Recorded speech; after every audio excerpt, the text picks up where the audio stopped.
Aaron says, I kind of hate you. Like I've said, I've been watching your content for years now. I believe 3 or 4 years now. And I've watched probably more of your content than any of your fans. Everything from Strong Opinion Sports to Desperately Dating to the Flawed Humans podcast and now Zach Schaumler talking. I feel like I know you better than most people in my life. How sad. That's not sad, man. And throughout all that time, my relationship with you as a fan has been complicated. I'm a 23-year-old man from Georgia, and I think somewhere down the line, I started comparing myself to you. Bad idea, I know. And that really fucked me up. Like I said, I'm 23 years old. I have ADHD and anxiety. I live with my parents, and I'm a college dropout. I haven't really been able to find my footing since dropping out gave me... I haven't really been able to find my footing since dropping out. Dropping out gave me added free time, and I've had passion since then I was really excited about. But they all eventually faded, and I guess that's where my hatred for you grew. Even when you were going through a hard time, I could just see you lived your life so much better than me. Your self-sustaining motivation and discipline are inhuman and inspiring. You talk in front of thousands for a living. You're so confident and not afraid at all of people. I as well am introverted. But even though you are introverted, you don't let that stop you from going on adventures, talking to attractive, outgoing people. I'm so afraid of people I can't remember the last time I met a complete stranger and turned that person into a friend or had a memorable moment with someone completely new. I think recently, though, I finally realized that all this anger and my hatred for you has nothing to do with you. It's just my own inadequacies. And even you were probably like me at one point, hating people and blaming others for your internal problems like me. I guess I'll end this long-winded rant with a question. Is it too late, Zach? Can I be happy? Can I join society? I feel so socially inept when it seems like... it seems like a mountain too high to climb. I think I know what you would say. That step 1 is buying that dumb book, The Subtle Art of Not Giving a Fuck, and journaling. I think it's time to do that.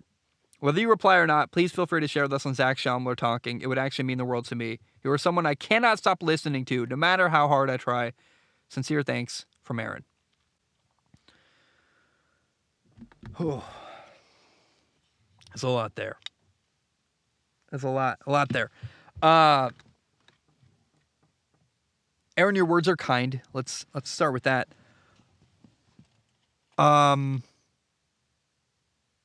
I really hope I don't put up a front that's fake. I hope I'm authentic. I hope I don't. Maybe this is why I need to talk more about my problems, because, dude, I'm fucking terrified.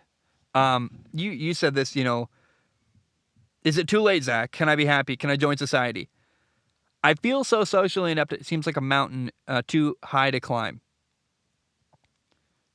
I've had my own mountain that's too high to climb. I'm in debt. I don't make enough money. I'm trying to get back on my feet. I'm trying to fix my life. I'm trying to not be broke. I'm trying to. I someday see a day where my bills are just my truck payment, my internet, my car insurance. There's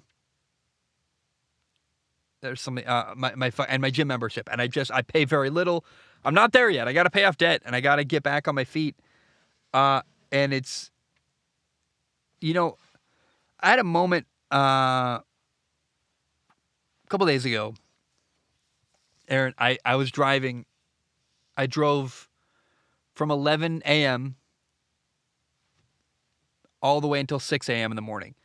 And over that night, I'm driving for DoorDash, trying to make enough money. I needed $3,000 to pay for my canopy. I got 2 speeding tickets in the same night.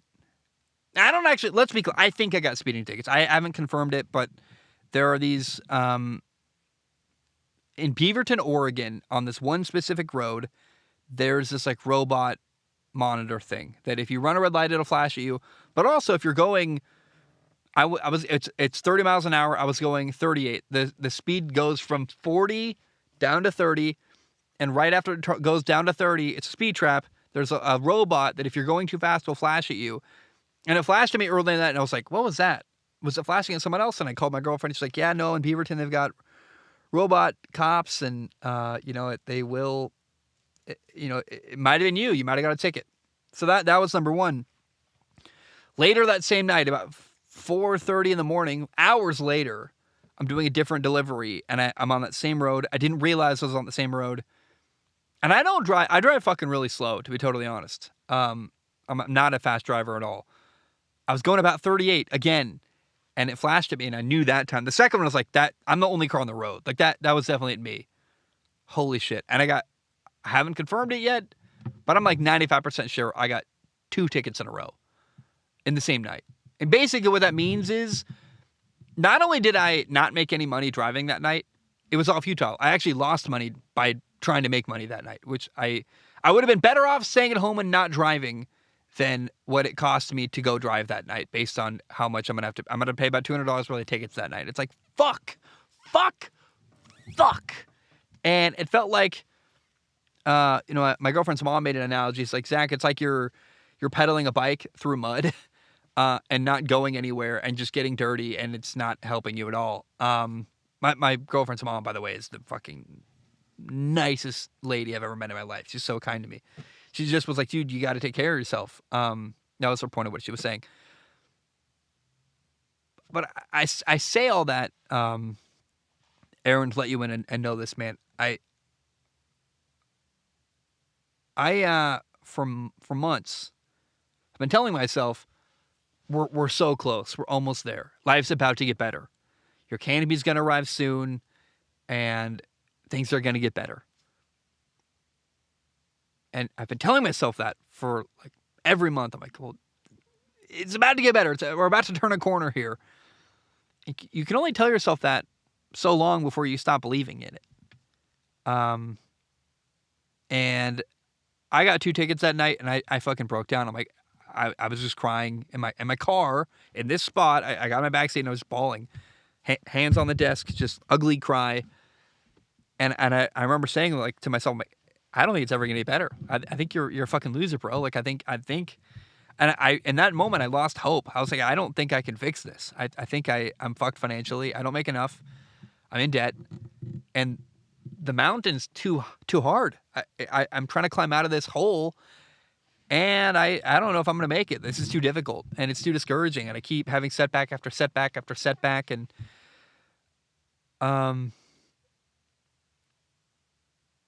and I don't know about you, man, but I'd rather try to fight back out. And the way that relates to you, I guess, is that you could hide the rest of your life, like, just accept that's my lot in life. I'm socially awkward. I'm scared. I'm terrified. And to break out of that's fucking difficult, dude. But isn't it worth doing? I've always said, that morning I'm at breakfast with my girlfriend and her mom, and that's when she gave that quote, it's like you're riding a bike through mud and not going anywhere. And her tale is like, Zach, you don't sleep enough. You don't take care of yourself. And I'm like, I'm trying to do everything I can. Like, I'm trying to just get myself out of this hole, because I'm trying to be open with them and tell them, thank God, they know what's going on with me. And I would always rather go down swinging. Like, I will fail at stuff, but I'll fucking try everything on my way to failure. Like, I will try.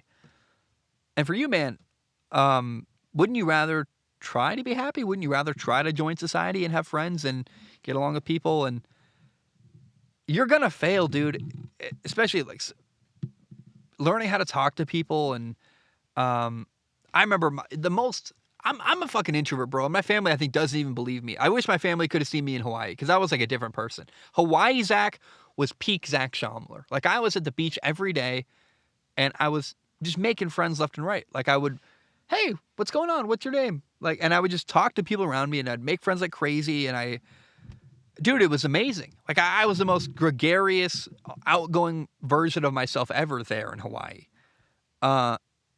And it's hard to do that. Like, you could eventually, but you're going to have to start conversations with people that don't go anywhere and get rejected or make a fool of yourself. And it's going to be awkward, and you're going to have to climb that fucking mountain. But wouldn't you rather try, I guess is my point.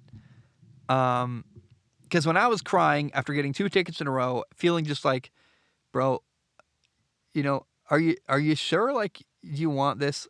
Like, you just give up.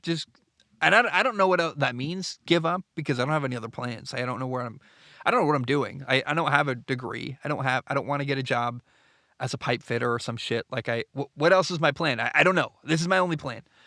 And it's only when I want to do, really. So I don't know what that means when I said I'm going to give up. But I thought about it. And I'm not going to do that. And I don't think you should either. So it's not too late for you. And I think you should try. And I think when you try and maybe you embarrass yourself, or maybe it goes badly, or you try to have a conversation and it's awkward, you got to keep trying. And I totally, totally understand how it feels to be at the bottom of that mountain looking up and feeling like you just can't do it. I go back to that moment, man. I for months I've been telling myself it's about to get better.